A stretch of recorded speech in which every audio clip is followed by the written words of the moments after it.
ஆன்மீக நண்பர்கள் அனைவருக்கும் அன்பு கலந்த வணக்கங்கள். இன்றைக்கு நாங்கள் ஆன்மீகம் சம்பந்தமான பதிவில் உண்மையிலேயே மறைக்கப்பட்டு வரும் தெய்வீக ரகசியம்தான் கதிர்காம சூரன் கோட்டை. சூரசம்காரம் நிகழ்ந்த புனித பூமியின் வரலாறை பற்றி பார்க்கலாமா வாங்க. இலங்கையின் ஆன்மீக வரலாற்று சிறப்புமிக்க கதிர்காமத்தில் அமைந்துள்ள சூரன் கோட்டை, அதாவது சூரன் கோட்டை முருகப்பெருமானுக்கும் சூரபத்மனுக்கும் இடையே நடைபெற்ற புராண கால போராடும் இலங்கைக்கே உரிய வரலாற்று பாரம்பரியங்களோடும் நெருங்கிய தொடர்புடைய ஒரு முக்கிய இடமாக தான் இருக்கிறது.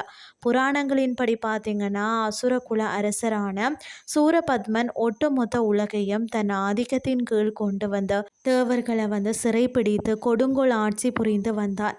அவனது பிரதான கோட்டையாகவும் போர்க்கள அரணாகவும் இந்த சூரக்கோட்டை விளங்கியதாக கருதப்படுகிறது.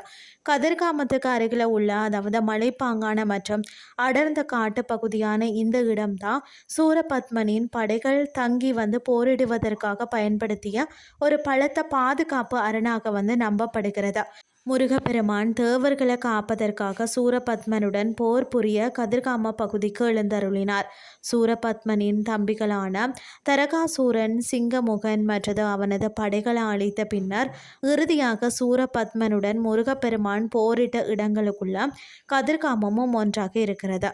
முருகப்பெருமான் தனது வேல் கொண்டு சூரபத்மனை சம்காரம் செய்த இடம்தான் இந்த சூரன் கோட்டை பகுதிக்கு அருகில் அமைந்திருப்பதாக பாரம்பரியமாக நம்பப்படுகிறது. வேல் பாய்ந்ததும் சூரபத்மன் மரமாகவும் சேவலாகவும் மாற அவனது ஆணவத்தை ஒடுக்கிய முருகப்பெருமான் மாமரத்தை பிளந்து ஒரு பாதியை தனது வாகனமான மயிலாகவும் மறுபாதியை தனது கொடியான சேவலாகவும் ஏற்றுக்கொண்டு அவனுக்கு முக்தி அளித்தார். புராண கதைகளை தாண்டி கதிர்காம சூரன் கோட்டை வரலாற்று ரீதியாகவும் முக்கியத்துவம் வாய்ந்ததாக தான் கருதப்படுகிறது. சூரபத்மனை வென்ற பின்னர் முருகப்பெருமான் தங்கிய இடமே கதிர்காமம் என்றும் போரின் நினைவாகவும் வெற்றி கொண்டாட்டமாகவும் இங்கு வழிபாடுகள் தொடங்கின என்றும் கூறப்படுகிறது.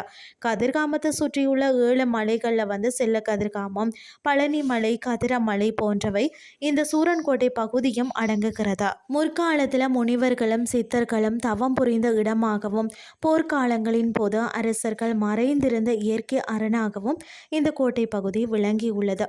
இன்று கதிர்காமத்துக்கு செல்லும் பக்தர்கள் மற்றும் பாத யாத்திரை செல்றவங்க சூரன்கோட்டை பகுதியை மிகவும் புனிதமான இடமாக கருதுகிறார்கள்.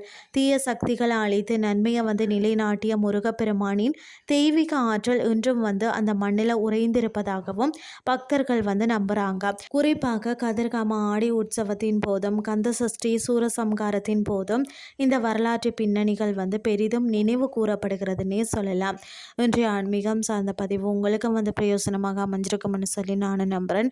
இதே மாதிரி மற்றும் ஒரு ஆன்மீகம் சார்ந்த பதிவோடு உங்களை சந்திக்கிறேன். நன்றி.